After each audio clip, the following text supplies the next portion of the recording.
This show is a member of the Sorgatron Media Podcast Network. Find out more at sorgatronmedia.com. This show is brought to you by Slice on Broadway, supporting Pittsburgh podcasting with the perfect pepperoni pizza. Production services by Sidekick Media Services. And listeners like you, supporting us at patreon.com/awesomecast.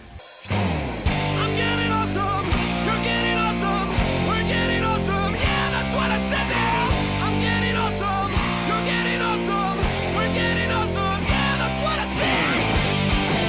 Nightmares, I don't care, I love it. It is the AwesomeCast. I'm Mike Sorg at Sorgatron on the Twitter here at the Sorgatron Media Studios in Pittsburgh, Pennsylvania, ready to talk some geeky things with you on this pre-Thanksgiving episode. With me from Studio C in the Big D of Dormont, Pennsylvania, is John Chilla. How's it going? Hey. Happy day before Thanksgiving. Day before Thanksgiving. So the Dutters is at Walt Disney World. Dutters at Disney is happening. So I'm totally jealous. I know. Were her and Mad Mike like ships passing in the night, or how did that work? It feels like everybody's been down to Disney World at this point, right? I feel like we're the only ones that have it at this rate. Like everybody I know has been going over the last like 2 or 3 months. It's crazy. We're talking about making our first pilgrimage. Oh yeah. Actually, Thanksgiving 2023. Okay. That's kind of the way it goes. Like you need that kind of like that long plan for something, like, especially because expensive it is, right? So I'm thinking I want to do the Star Cruiser. There you go. Yeah, I want to go. I want to do the Star Wars stuff. I want to do all that kind of stuff. But I don't know. I don't know how I want to do it or anything like that. Like I'm afraid the idea of going to Disney and not getting a lot done in a day because of lines and things like that, the idea of that gives me anxiety. So I don't think I should Disney. So I need somebody to plan the Disney for me. I need a Disney. There's people that do that for. That's their gig. Like a Disney concierge. Yes. I think we have. Now we're talking. I know someone that I went to high school with. Mm-hmm. that I keep up with on Facebook, and that's like her. That's her job. That's where. That'd be fun. Well, anyways, we are teasing. The idea came up of maybe having Dutters and Mad Mike just do a technology of Disney show for our holiday break specials. So we'll see if we can get something sorted there. In the meantime, please go check out everything at awesomecast.com. Hit us at awesomecast at sorgatronmedia.com for the email. Tweet us at awesomecast, and our Facebook is our Facebook and Facebook group for the AwesomeCast. We're also on Discord and Reddit. You can search for the Reddit, but the Discord link is over on awesomecast.com if you want to join the conversation over there. Subscribe and rate us on your favorite podcast app, and watch the video versions on Facebook and YouTube. And of course, we are live every Tuesday at 7 p.m. Eastern Time, at least until we get to our holiday break here coming up in December.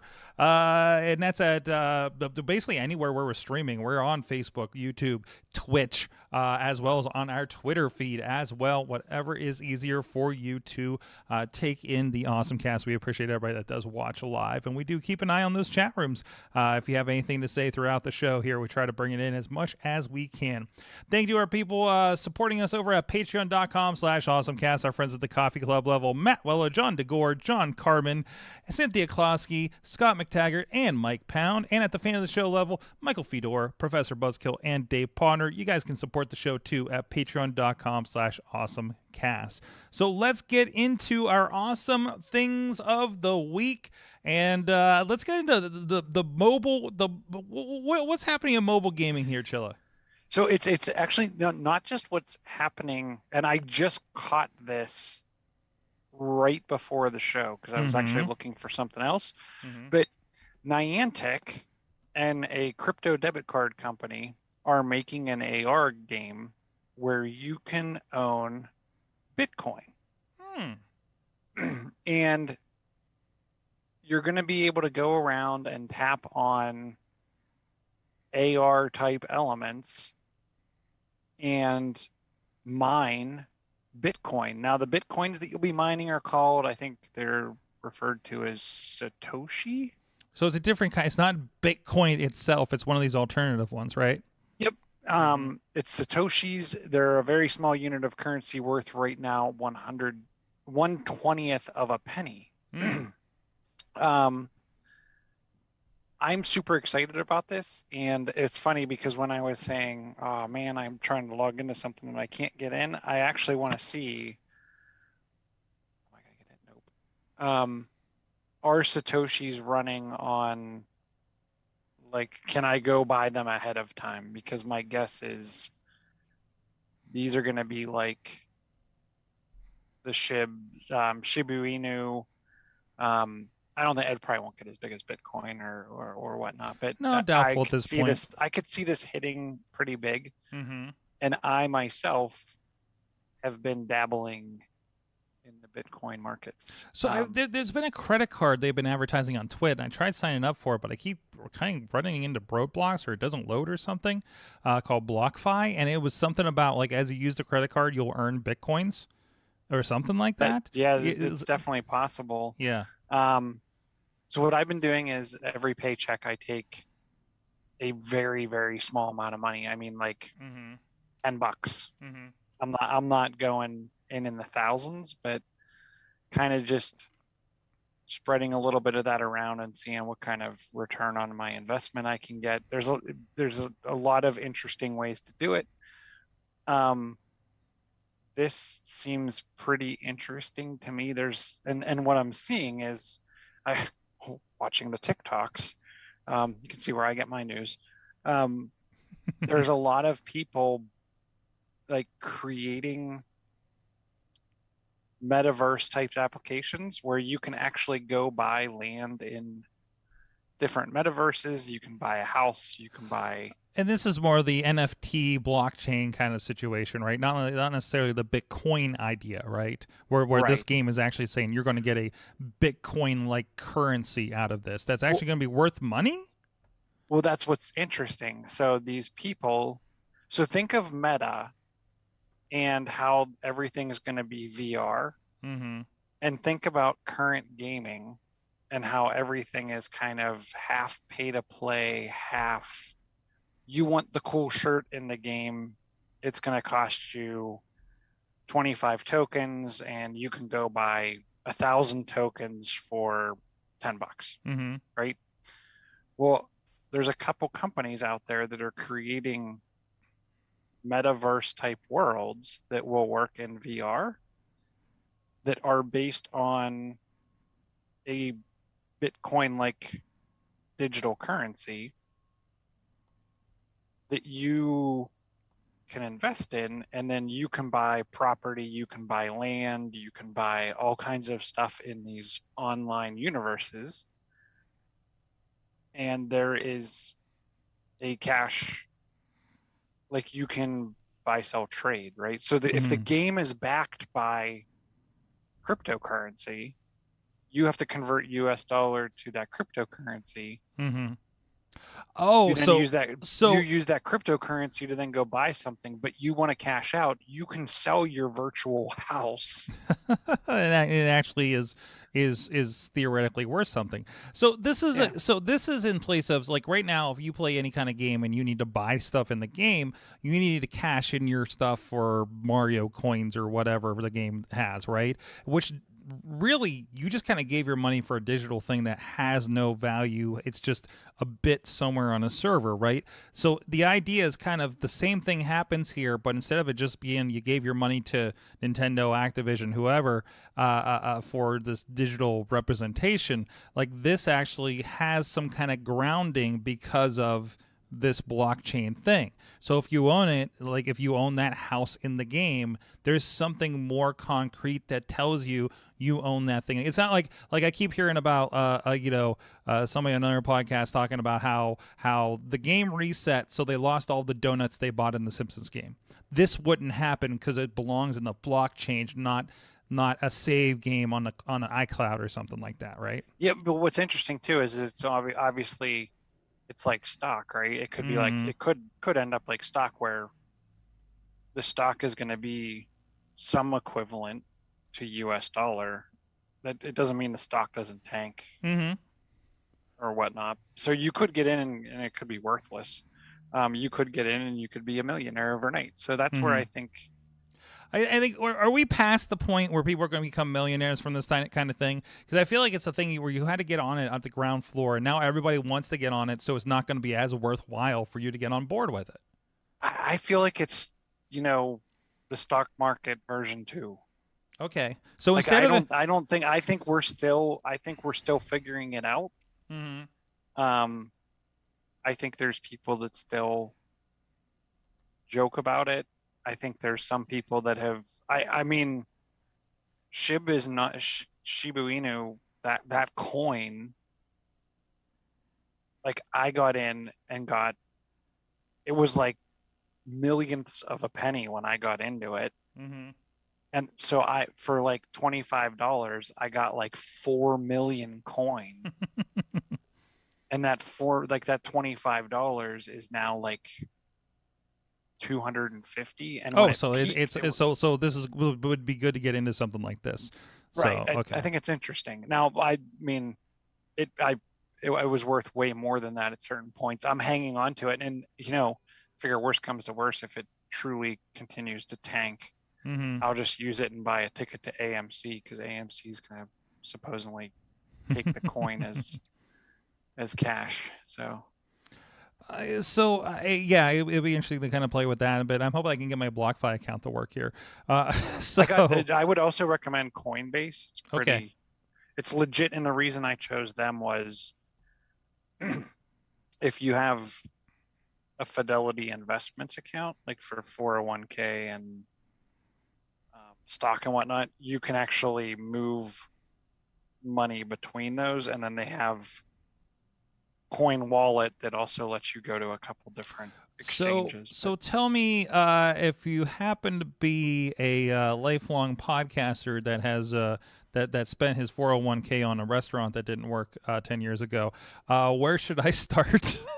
So interesting. So here's where I would actually start. I would start with Coinbase, and I don't know how this would work because this isn't how I did it, but I think it's an interesting idea. Start with Coinbase, and they have 1 to 3 minute little tutorials and little informational videos that usually get you like $1 worth of a coin or $3 worth of a coin. They're saying that you're going to earn $5 in Bitcoin just for getting started. Right. So go play the market for free. And then the other one that I would get into, I don't know if this one's going to go anywhere, but there's an app called Pi. Pi. Pi. And the app is for both iOS and Android. And what's it called? Is it so I have 500. Is it this Pi network? Pi. Yep. Pi. I see a Pi network and I see a Pi browser. Yeah, you want the Pi network. Okay. It's like a purple icon. Yeah, the Pi browser has like a similar icon as well, so I'm kind of curious. So we'll go and download. But this is you pretty much tap a button every 24 hours and you mine. Oh yeah, that's it. You mine their coin. Yep. Okay, so it's just like that's a low rent thing that you can hop into. Now, what about since you've been looking at some of this, what about Robinhood? You can the stock app. You can trade in some like Dogecoin. I think is in there. Oh, so Coinbase, you can I wish. Right now, it doesn't seem to be wanting to work for me, but Coinbase. I have like a coin portfolio where I can buy, sell, trade. Okay. Crypto, but it's only like certain crypto. And now, like my Christmas break, I want to actually spend some time and learn how to. I don't know if I want to go to the extent of mining, but I want to understand how like the different markets work, I guess you could say. Interesting. How I get coin that's not offered on how do you get coin that's not offered on Robinhood or not offered on? And then what is the actual value? What can you do with something like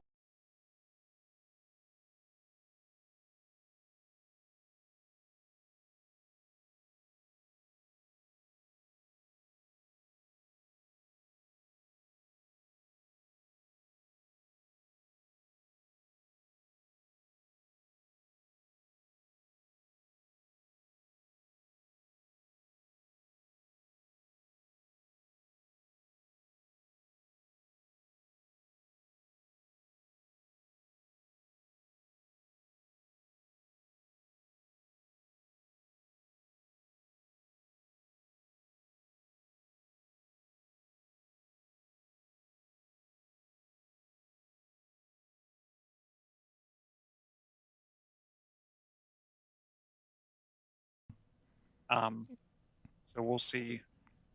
We'll see if I can retire in a couple of years. Yeah, we'll see. Or if you're interested in purchasing a fund.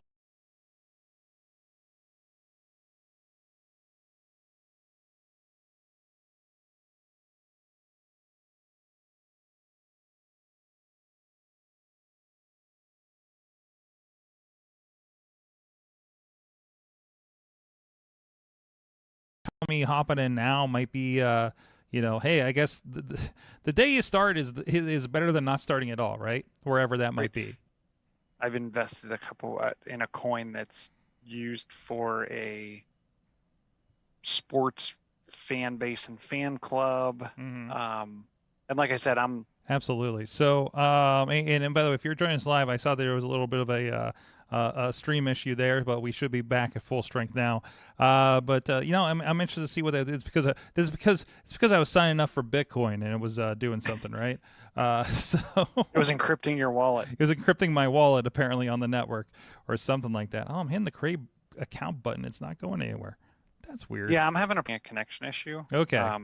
And it broke everything else here too. So it says my funds are safe. Maybe so it's the 4K file I'm uploading across the room, across the studio here. So no, but that actually shouldn't be doing too much with it. But anyways, so okay, so you have pre-educated me now on this whole situation here. So I'm really interested to kind of check it out a little bit more. And I'm going to make a note to myself to sign up for this guy later when it's starting to work. If my then my iPad went. Well, I got a little something in the studio here today, and and it wasn't because I needed a new computer necessarily. I just needed another computer, really, because my MacBook Pro has been my main computer since basically fairly laptop based, and it's one of those things where I come in the studio and have to set myself up, and then I take it home so I can do the nightly podcast with just pro wrestling news and everything like that, and it became a little, certain things I wasn't getting rendered or certain things weren't backing up because I can't leave my laptop just sitting here on the internet 24/7. So it was about time to get like a desktop computer of some sort. So I finally picked up and the cost of course made things a lot easier making that decision when it came to this. So I did pick up one of those not shiny new, but they're a year old technically, but I got a Mac Mini M1. Yes, I know there's the newer Mac chips, but not really on a desktop edition, was there? And I'm not interested in getting an iMac or something. Like Mac Minis are kind of like what I need. As far as a computer goes, I don't need the whole setup, right? I was fairly confident. We're a year in to the M1, so I don't think I have to worry quite as much about the main apps that I use being a legacy, where I think a lot of the Adobe apps are now on Apple Silicon now. Of course the Final Cut and compressor are going to be a part of that, and that's really kind of the main thing I'm going to be playing with between that and the browsers, right? So I picked this thing up. I'm about 24 hours of using my Mac Mini for business things. I haven't been able to push a lot of high-end work with it just yet. I did work on syncing about a 2-hour 4K video. It was just one camera and syncing it to audio and then processing that out. So I don't think it took, I don't think it crunched it like crazy. But I'm interested to see what happens if I do have coming in, a new multicam show that I don't know if it's going to be HD or 4K until I get it over the weekend. But I'm interested to see how those kinds of crunch. I could tell you, Photoshop. I got whiplash from watching Photoshop load. Okay. I mean, that was just like I clicked on the thing, it just installed and went boom, boom. I'm like, that's unPhotoshop of you, actually. So, and again, and I don't feel like I came from, I don't feel like I came from a low end or older computer. It was a 2018 MacBook Pro that was spec'd out, right? It's got the 3 gigahertz probably i7 and 16 gigabytes of RAM. So, I mean, some things started kind of lagging on it, but I have a feeling it's more software than hardware based. But yeah, it zips right up. I still have hangups, but that's because of all the hard drives I have connected to this thing. I need to redo my you don't. Chilla, you got an over-under on how many hard drives I have connected to my Mac on a regular basis? I'm gonna go with 10. 10? I think it's definitely more than. I was just trying to think like, well, he probably has like 2 USB, like 4-port hubs with, so there's 8. And then I got a lot of Seagates that have the hubs on them, so I just so you just chain them together. Dude, it's just one of those. I need more space. I go buy another portable hard drive, and it adds on. I got one Drobo left, and I got that like with 4 terabytes in there, and I was like, I can't do another Drobo. I got to get something else. So I'm looking at something, and I did figure out in order to back up everything that I have. And maybe it's a question I just swing to you now. I want like a RAID that sits on the network, but I want a second of it in my house, so it'll sync between the two of them to have a, backup copy. And then of course we still have Backblaze. Backblaze has about 47 terabytes of information backed up for me. And then how much space do you have between your daisy chain of? That's all that backed up. That's all that. That's all of that backed up. All my daisy chain backed up. I have 2 Drobos that I've never recovered too, that have probably about 4, 5, 6 terabytes each. So of older projects. So listen, man, I did a project this weekend and I looked at it, I'm like, oh, that's 250 gigabytes. And we're not even. That was like that wasn't even the multiple cameras. That was the master feed in ProRes. So because we did anytime I do, but then boxing, that's going to be pushed off to another hard drive and go to the guy that belongs to. But we're talking about 3 to 4 cameras you got to offload, and we record those in HD, record all those in HD, but still, those are in whatever the formats the cameras are in, and then we have a ProRes LT, if not full-on ProRes, of the production itself. So that's a lot of space. This guy's gonna basically send Amazon me a 5 terabyte every couple of months to send him stuff.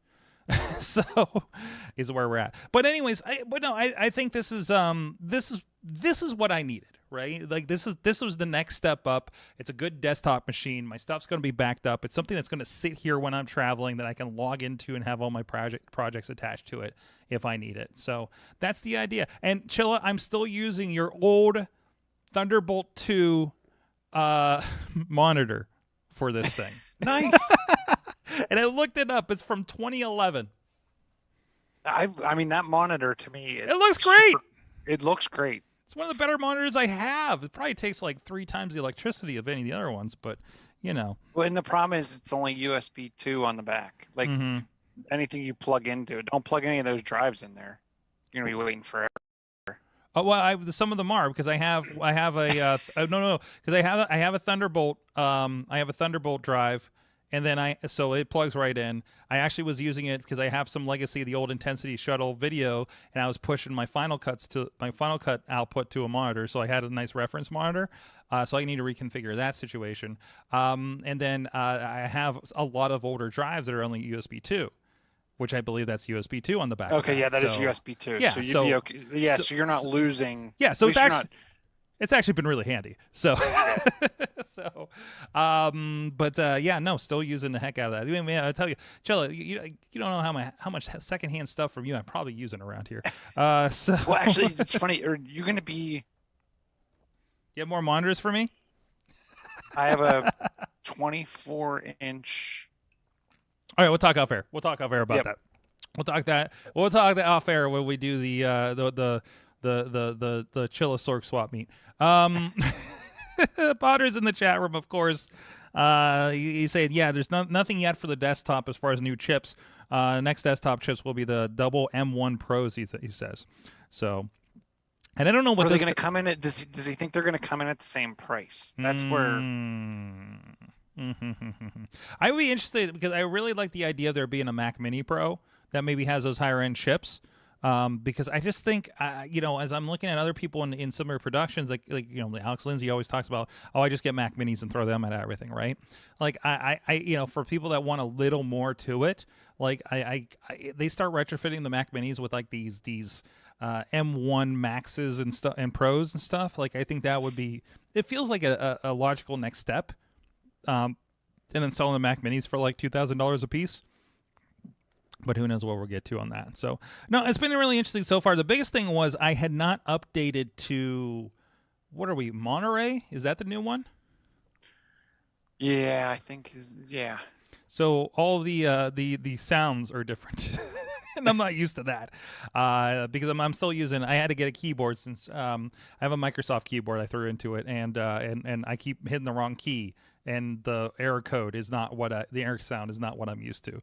So that's kind of been interesting to work around. So, all right, hey, let's give a shout out to our good friends at Slice on Broadway, supporting Pittsburgh podcasting with the perfect pepperoni pizza. Our good friends down there, New York City style, Yinzer made, Beachview, Carnegie, East End, the North Hills, 4 great locations, and they're on all the delivery services as well. They get a little bit outside that regular delivery area. I know our buddy Riz of Riz Plays Games out in Monroeville has been getting his slice on. He's a little bit out there, but they thankfully the new services do deliver them. Go check it out, sliceonbroadway.com. Chilla, it's Thanksgiving week, I'm told. It is. My turkey is currently thawing. Excellent. I think I need to make new Thanksgiving plans or something. I think somebody got ill, unfortunately, for me. So we're figuring that bit out. But anyways, either way, it's being nice to slow things down. This will be the last big thing I probably do before the holiday. My plans to go to a gig in Boston apparently did not come to fruition. So it's going to be a nice slow week for me. But as usually, I like to throw out there to people, what are you thankful for in tech?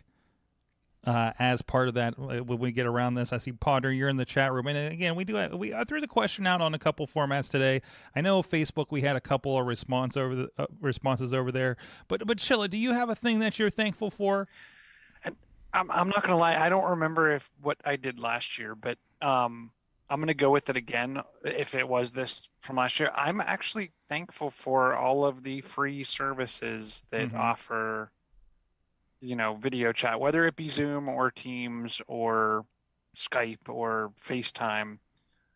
I can't tell you how many times over the last year we have used one of those services or many of those services in some way, shape, or form to bring people together. I was talking to people, friends today, and they said, yeah, there's some people that are still concerned or, elderly that, high risk, that's how while some of their family may be getting together, that's how they're keeping up with everyone else. And I feel like there would be nothing worse than kind of being alone, or even with just not being able to see the entire extended family, maybe not in the same room. But I'll tell you, like last year for Christmas, we'd usually do a big family gathering. Everyone comes to Pittsburgh from all over, Detroit, Baltimore, Hartford, Connecticut, Tennessee. So we have pretty distance between us, and everyone usually comes to Pittsburgh. Nobody actually made that trek last year. but everyone got out a laptop, plugged it into a TV, either used the webcam on the laptop or plugged in an external webcam. And it really brought kind of a feeling of togetherness, even though the distance was there. And it was pretty funny too, because even in our house, like people might be in different rooms, but we had like an iPad in one room, a laptop in another room. Christopher was on all day on his iPad. And some of these, I mean, you don't need a lot of high tech for this. You could pull out an old machine and load Linux on it, or an old tablet or phone, and run just fine. So I'm thankful for all this tech, and it's not high cost tech either, right? A couple hours on Zoom is free. Teams is free. Skype's free. You may have to reconnect on occasion, but there's not a high cost or barrier to entry, and it'll run on pretty much any device you have, even if you just want to use it on the phone. I think I'm along with that. On the business side and everything. Like I think this has opened up, because everybody wants to stream now, and thankfully I'm in a streaming business, right? Be it the MMA stuff we're doing, the wrestling, or even just hey, we want to do hybrid conferences and things like that. There's still calls coming in for events like that, even as far in on as we are with COVID and everything, right? So I think that has opened it up to for people to be flexible. For me, I'm thankful to be in kind of the right place with the right skill set at the right time for those kinds of things, to help people along there. I mean, I don't know how many times I fielded whether questions or gotten thrown, hey, can you help us with this thing, from some of my longstanding clients over the last year, and that's been really, really nice to be able to be there for people to kind of help them through these kinds of situations like that, right?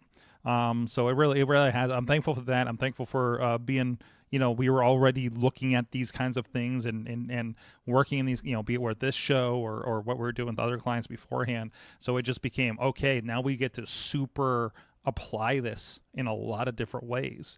And it really kind of exploded that kind of idea. And I think it's going to make everybody more flexible in the future, right? Because they just like, a lot of people haven't been shoved over the edge of doing this, streaming, presenting, the holidays, kind of thing. And really the people that were kind of lagging behind, I think got shoved into it for better or for worse, but now they have the experience and maybe they're less afraid of it, right? It's the you got over the first hill in the roller coaster, and it really is not a bad ride, right? Mm-hmm. So I think there's still, I do feel, and I'd be interested in your opinion on it. I feel like getting over the hump to going virtual wasn't as bad as a lot of people thought. No. Where I think the struggle is going to be is like the hybrid. Yeah. Half the people are here, half the people are wherever they're at, and bridging and making everyone feel like they're at parity, or giving that same experience. And I've heard Alex Lindsay talk about it. You can give a really good experience if everyone's virtual. You can give a really good experience when everyone's in person. But that hybrid is the tough nut to crack, and usually it's even for the presenters, you end up catering to one side. Not both. Yeah, it leans one or the other. I mean, we've seen, and even I've listened to those conversations too with Alex Lindsay, and then done these events where somebody, what the worst thing when you're doing an event, Chilla, is when the microphone isn't needed for the people in the room, because it's a small conference room and you have like 10 people, 20 people because of COVID. But then like the person's presenting is like, do I really need this microphone? And you're like, yes, we're streaming to people at home. Use the microphone or you are not talking to half the audience. Well, I even saw that not just in our school district, but talking to a couple other teachers. it was really hard for them in the hybrid classrooms to get used to having half the class at home, half the class in person. And, teachers tend to like walk up and down the aisles. Well, Right. you know, To be in it, right? There's that, yeah. like, what's the equivalent? And then you walk up down the aisle and you're not paying attention to the Zoom room on the monitor in the front, right? Well, and they can't hear you because it's not like a wireless lav mic. Yeah, yeah. There's like a speaker box type device sitting at the front of the classroom. Oh, yeah. So again, talk about being thrust into it. Teachers especially, right? And a lot of these school districts aren't getting the top, good presentation systems. Like half of them probably just have a laptop and make it go. Hope it works. I feel like you can do a lot with like a laptop and even if you gave them a wireless tablet type device with some kind of headset. But then you could is that school infrastructure good enough to have how many odd Zoom rooms happening on that network in a school? Well, that and the where I think it fell apart is I think a lot of people, they got the tech, they didn't get the training. No. And I really feel for those entities that did get the tech and do have the infrastructure, but then like they were cobbling together their own way of doing it and kind of swapping horror stories and solutions in the coffee around the coffee maker, right? To help each other. That's where I feel like they could have, even today in the enterprise or corporations, they really had to reinvent the wheel that was already invented. Yeah, and that's unfortunate. So a lot of time was probably wasted on that. Also we have that's in the shot over there, isn't it? Oh, I got this monitor I'm trying to place in here, and I keep finding it in front of the camera. So I'm just trying to like modify my switcher setup here. We have from the Facebook, first of all, Ian, who was known in pro wrestling as Brohemoth, by the way. I don't think you've encountered him yet, Chilla. He's our video game friend. But he says the Nintendo Switch. He's thankful for the Nintendo Switch. There you go. And then brother Sorg, Matt, is getting into Linux now thanks to his interest in the Steam Deck. So he's poking at that a little bit now. So I mean, Chilla, you're the master of multi-platform computering, right? You have any tips for Matt out there? I am interested in the Stream Deck, and he creates a very valid point. I may have to pull out an older device and load up Linux just to mess around with. I can't remember last time I threw Linux, other than like Raspberry Pis or something, but I can't remember last time I threw like Ubuntu on a machine. So, but the things I need are now Windows based or Mac based, right? Depending on the function. So it doesn't make sense to load Linux on this to make it work. So I did it. I think we talked about it in a show a while ago where there was like a way. I actually have a bunch of, I shouldn't say a bunch. I have, I think, 2 or 3 Linux VMs, and they're actually just there's no like GUI. It's all command line, but oh boy, it's just to run a couple of Minecraft servers, and there you go. You can run a lot of servers on like 4 gig of RAM. Yeah. When you only have like 4 people connecting. Wow. Yeah. Hey, that's the next thing, Matt. Why don't you set up a Minecraft server? I know he's a big Minecraft guy, so he's probably done it on Windows, but so I don't know if he's paying attention. But Nerf launched their first Nerf gun, Minecraft Nerf guns. I think I saw them yesterday for the first time. So that may be a fun Christmas gift too. No, that's awesome. So thank you, everybody. And if you're listening to this later, please hit us up on Twitter or Facebook and let us know your awesome thing you're thankful for this year as well. So let's see what else we got in the news rundowns here as I try to figure out where I put the document over here because I opened all that Bitcoin stuff and I kind of lost my stuff here on the iPad. Video game news: Microsoft gaming chief calls for industry-wide gaming preservation. Have you been reading up on this? This is where they want everything, where they want to legalize ROMs or something like that. Well, I don't think it's about legalizing ROMs. They're talking about, so this is an Axios article, and it's been a couple other places too. But that as Phil Spencer, the vice president of gaming over there at Microsoft, he wants the gaming industry to work toward a common goal of keeping older games available to modern audiences through emulation. So this is the idea, not necessarily like, hey, go grab a bunch of ROMs and throw them on your Raspberry Pi necessarily, right? This is more along the lines of, what is Xbox doing now? We just talked about what last week with the 20th anniversary. They're rolling out like 70 some of their 360 and original Xbox titles were coming to them, right? So, that's what they're doing. Like they're getting these games ready to emulate and still become available because that's their history. Now, I would say, granted, to them, their history is only 20 years old. And across the 4 different platforms, I don't even count the series as a different platform because I feel like it's just an extended Xbox One to me, right? That's been my take, at least. So they're kind of calling on, Sony and Nintendo and others to do the same thing, using the emulators to do this and preserve, so you can still do that. Of course, this does get into the issue where the other problem with this is there's licensing issues, there's technology issues. Notice the things that don't come over. Like, you're not seeing a lot of, like, Marvel games disappear after a while because the rights go to a different provider and they can't republish things like that. That's why it's been so hard to find like the original Konami, like Ninja Turtle games in a lot of places, right? Well, I guess they're doing that now because now you got like 1-up arcades and things like that popping up all over the place. But still, like, there's even more where like companies are out of business. What happened to Interplay Games, right? I think a lot of those properties got bought by somebody, but there's other companies that didn't have the rights to things purchased, or they're in like a legal purgatory for one reason or another, right? But generally, he wants to further that conversation about, hey, what are we doing with this? Nintendo does probably pretty all right because they're doing a lot of the Nintendo NC.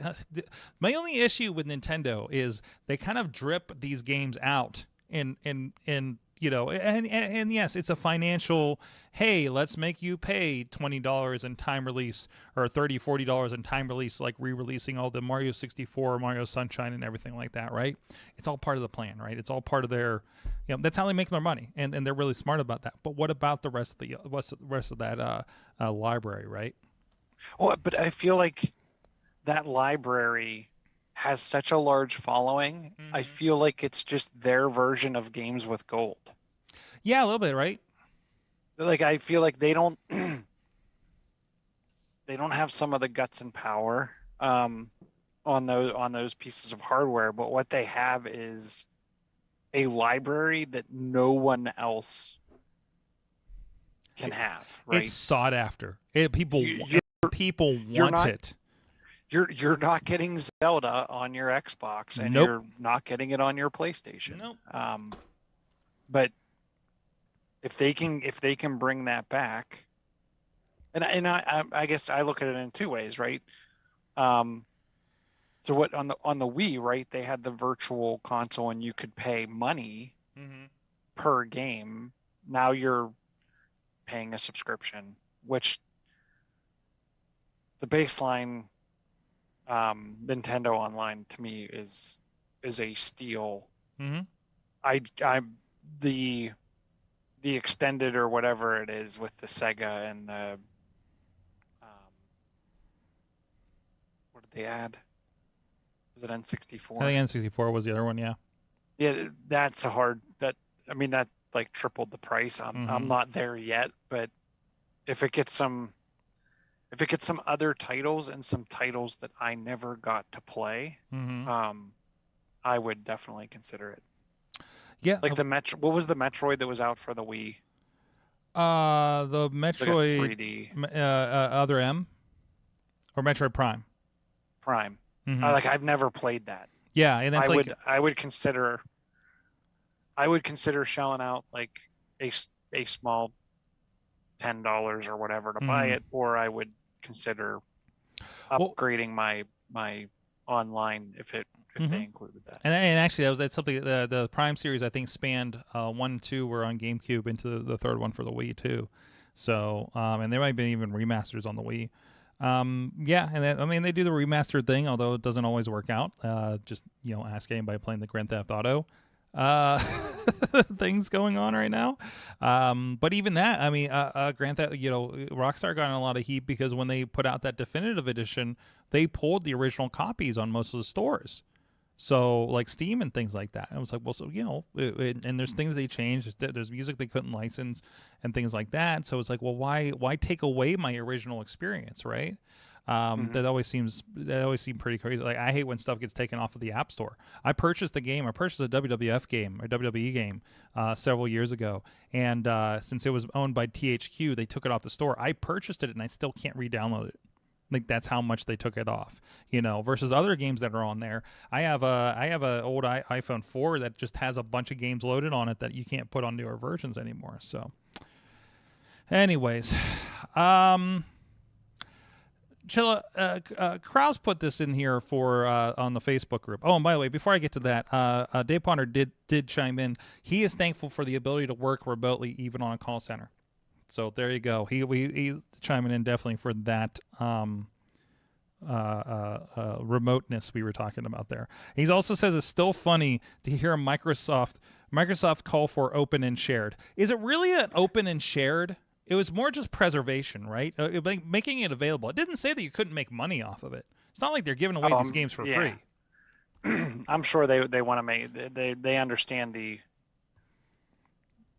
desire to make a buck. We can preserve and we can learn from the history and make this history available for new people on the platform and make a couple bucks in the process. This is the dream.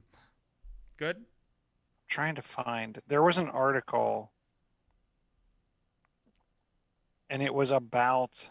I can't remember if it was on The Verge. I'm thinking I pocketed it.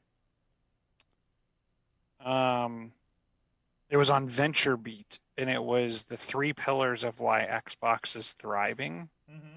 It was a really interesting article and highly worth a read. But it talks about how they're reaching players wherever they are. They're investing in variety. They're investing in quality. And the whole thing of where you are is, they don't care if you're on PC. They don't care if you're on a mobile device. There was some execs. I don't know if it's Phil Spencer or somebody else that says very shortly there will be more people playing Xbox games on mobile than our consoles, and we know this. And they don't care. And we don't care. We just want you playing. Right. We just want you on our platform. And so I thought it was pretty. We just by it was, like I said, it was a pretty good article. I agree with the quality. And to me, bringing back or preserving those, like we were talking about, you can spin up a virtual version or a virtual version of the operating system from whatever system and run it. It's kind of the dream, isn't it? This is something of a pipe dream for Microsoft with desktops, and I know they're rolling out a new version of that, or others are, or however. I wouldn't know. It was part of Office. They're doing like virtual desktops or something now, right? Like that we talked about like a couple months ago, maybe a few weeks ago. Yeah, there was. That was your first way to kick the tires on Windows 11. I think officially was to get one of their virtual desktops, and they came at like different prices for the different specs. Yeah, but I mean that's all coming off of like the success of like here I'm on my iPad pulling up iCloud. I can sit on that Mac Mini M1. It doesn't matter that nothing runs on it anymore on the Mac side. I can pull all these games up. I can pull up Batman and Wolfenstein and Avengers and Halo and Dragon Ball Z fighting game and Grand Theft Auto like that, and that's only going to expand as they keep fleshing this out. And this is still in beta, guys. It's ridiculous. And even NVIDIA GeForce is doing the same thing, right? And kind of making that interesting. It'll just be curious to see what happens here in the future. with all these. So be very, very interesting. So, well, sorry, I had something You come said up. Kraus put that. What? Yeah, Kraus put this one up. So there was an announcement. I know it's been going around, but officially, there's been a discussion about right to repair when it comes to Apple. Apple announces self-service repair. Apple parts, tools, and manuals starting with the iPhone 12 and 13 available to individual consumers. So you can get in there and fix your iPhone with their. So, and they're I don't want to say supporting this, but they're supporting it with the literature at least, right? Well, the literature and weren't they doing kits or something where you can actually get? Yep. You can go buy the parts. Parts, tools, and manuals. I don't know. I dabbled in the, replace the battery, mess around with whatever. If you've ever taken apart an iPhone, like, I don't know if I want to do that myself. Yeah, exactly. I've got afraid of it too, right? So, but you can. The point is, Like I actually, you on can. an iPhone 4, I actually did a case mod on an iPhone 4 where I actually had like the light up back panel, like the Apple logo on mine lit up.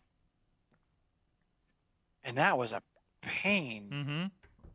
Because you had to take out the battery, you had to take the whole thing apart, you had to like wire onto existing leads from the battery terminals. Like, it was not fun, and getting that thing back together, it's like IKEA furniture. Like, why do I have this screw left? Oh well, hopefully the couch doesn't fall apart. Yes, except the couch is your communication device and costs $2,000. So Right. yeah. No, it scares the crap out of me, like, to be able to get in. It's like, no, I'm going to let the professionals handle this. But still, it also means that there can be more professionals to handle this too. So, I mean, this is a step forward. It's probably to circumvent other things happening so they don't become laws for them. But either way, and you can't, they're not providing this for your iPhone 6 to keep that thing running, or your 8 or something like that. Like, they're starting it now.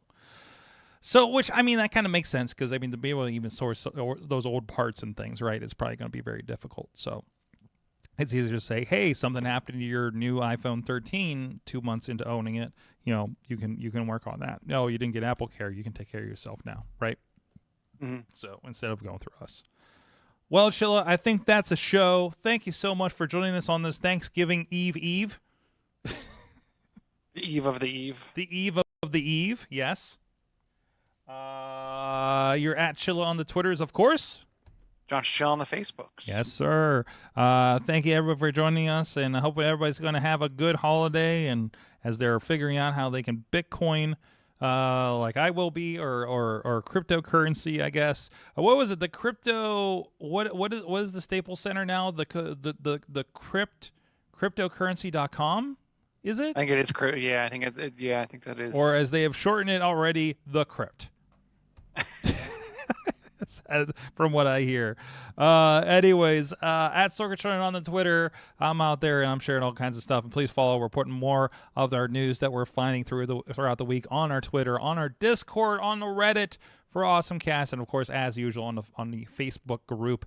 A lot of stories are getting shared through there, like this one about the service repair that Kraus shared with us here earlier this week. Thank you, everybody, for joining us. You have been our awesome audience. Have an awesome week.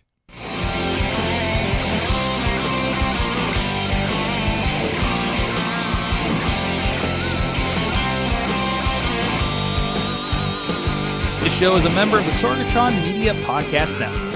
Find out more at sorgatronmedia.com.